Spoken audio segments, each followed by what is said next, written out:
Update po tayo sa isinasagawang pulong ng grupo ni Senador Alan Peter Cayetano sa ulat on the spot ni Ian Cruz. Ian? Yes, Tony, hanggang sa mga sandali ito, nagpapatuloy pa rin niya itong nagaganap na aktibidad dito sa Special Hall sa pangunahan ni Senator Alan Peter Cayetano. Kanina ay na-excuse na si Atty. Ron Dain, ang abogado ni dating Congressman Saldico sapagkat hindi naman daw niya kliyente yung ibang mga inibitahan itong group nga ni Senator Alan Peter Cayetano. At sa ngayon ay ang tinatanong naman itong mga ex-marines at kinukumpirma ni Senator Marcoleta kung ano ba yung nilalaman ng kanilang affidavit at yung iba pang mga circumstance. Pero Connie, pasado na 17 ng umaga ng mamataan ng GMA News Special Hall ng Senado, sina Senador Alan Peter Cayetano at Robin Padilla nakaset up ang Special Hall na pang-hearings. Sunod natin nakita si Senadora Pia Cayetano, ang chairperson ng Blue Ribbon Committee. Itinakda ng grupo ni Cayetano ang pagdinig ukol nga sa flood control scandal ngayong araw. Pero ang sabi ng bagong chairperson na si Senator Erwin Tulfo ay kansiladong araw ito. At bago mag-alas 10 ng umaga, bumaba sa ground floor si Senadora Pia Cayetano para sunduin ang mga resource person gaya ng ex-marines at Attorney Levito Baligod. Ayon sa bagong Senate President Pro Tempore na si Senador Will Gatchalian, walang papapasukin na resource person nang magsimula ang kanilang tulong. Sinabi ni Cayetano na hinarang umano siya ni SILG John Vic Remulla. Bakit daw ito ginagawa? Gayong opisina nila ang Senado na isang hall ng demokrasya. Dito sa Senadora Pia, illegal ang ginawa ng 12 senador kahapon sa kanilang sesyon. Muli namang idiniin ni Senador Alan Peter Cayetano na siya pa rin ng Senate President batay sa umiiral na rules.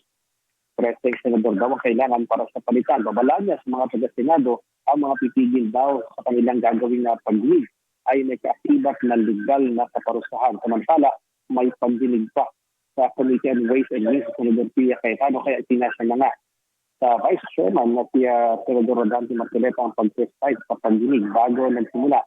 Sinabi naman ni Marcoleta na talagang ginagawa raw ng ang lahat para hindi matuloy ang hearing nila.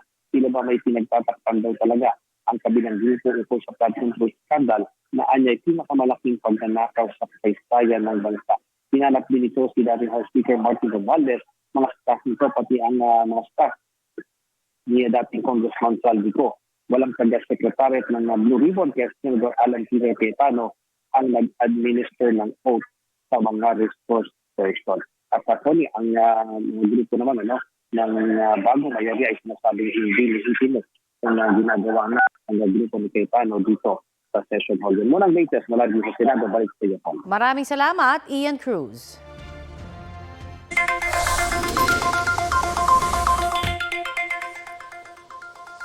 Magandang balita para sa mga gumagamit ng panlutong LPG. Epektibo kaninang alas 6 ng umaga ang 5 piso kada kilong bawas sa LPG ng Sulain. Katumbas ito ng 55 pesos na bawas sa presyo ng 11 kilogram na tangke.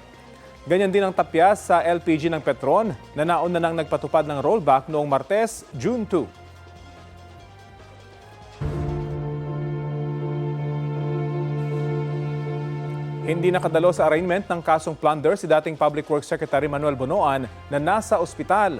Si Senador Jingo Estrada naman nagkomento tungkol sa nangyaring pagpapalit ng liderato sa Senado. May ulat on the spot si Joseph Moro. Joseph?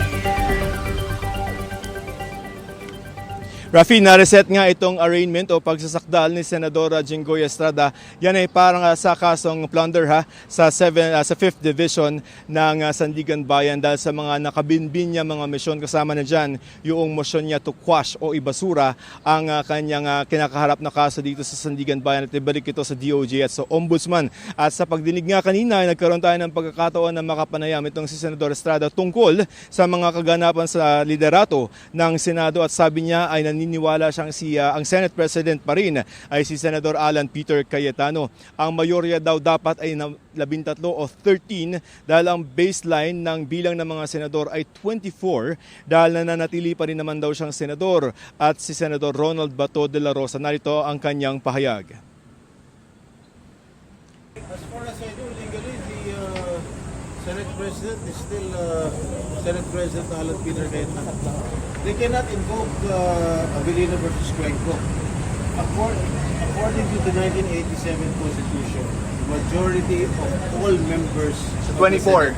24 ang ini-invoke nila, 22 na lang po yung mga senators ngayon because Senator Bato is nowhere to be found and I am in detention. That is incorrect. We did not resign. Apo. Hindi kami, buhay na buhay kami. We are not physically incapacitated. Tinanong natin si Senador Estrada kung paano nila makakambyo yan. Ang sabi niya ay bahala na yung mga senador na nasa Senado ngayon. Tungkol naman sa kanyang arraignment, Rafi, ay para sa kasong plunder yan at sa graft. Sa June 30 na yung bagong schedule ng kanilang arraignment o pagsasakdal dahil nga may mga nakabinbin pa siyang motion. Binigyan ng Sandigan Bayan 5th Division ng Prosecution na magkomento dito. Ganon din sa motion ng kanyang kapwa-akusado na si dating DPWH Secretary Manuel Bonoan na naka-hospital na magpa-hospital arrest dahil sa kanyang kalusugan. Wala kanina sa pagdinig si Bonoan dahil nasa isang hospital daw ito dahil sa kanyang mga nararamdaman. Inatasan ng korte ang PNP-CIDG na magbigay ng report tungkol sa kalusugan nito. Re-resolbahin na ito ng korte kung dapat nga bang bigyan ng hospital arrest si Bonoan. Yung tatlo naman mga suspendidong engineer at na mga co-accused din ni Estrada at ni Secretary Bonoan na sina Assistant Engineers Den Riel Cortuna, Manny Bolusan at Alfred Gonzales ay naghain naman ng not guilty plea para sa reklamang plunder at graft sa 5th Division. Samantala, 1:30 babalik ulit itong si Senador Estrada at sana itong makikita natin si Secretary Bonoan para naman doon sa pagsasakdal na para sa kasong graft sa 2nd Division naman. Ang sabi kanina ay gusto nila virtual pero according to the lawyer, Attorney Arroyo, ay hindi naman nakapaglabas ng order para payagan nyo. So bottom line, babalik sila dito 1:30 para physical na pumunta para sa kanilang pagsasakdal sa graft yan, Rafi. Maraming salamat, Joseph Moro. Samantala, ibinasura ng Sandigan Bayan ang hiling ni dating House Speaker Martin Romualdez na bawiin ang precautionary hold departure order laban sa kanya para makapagpatingin sa doktor sa Singapore. Ayon sa Sandigan Bayan 7th Division, hindi pwedeng isantabi ang flight risk o posibilidad na tumakas si Romualdez dahil siya ang itinuturong mastermind umano sa questionableng flood control projects. May sapat daw na motibo si Romualdez para tumakas. Bigurin daw ang mambabatas na patunayang kailangan niyang bumiyahe abroad. Wala raw isinumite si Romualdez na medical record, medical abstract o anumang kumpirmadong schedule sa doktor sa Singapore. Sabi pa ng korte, bigo si Romualdez na makapagpakita ng alinmang patunay na bago pa man ang kontrobersiya ay bumabiyahe siya abroad para sa kaparehas na medical purpose. Sinusubukan pang makuha ang pahayag dito ni Romualdez.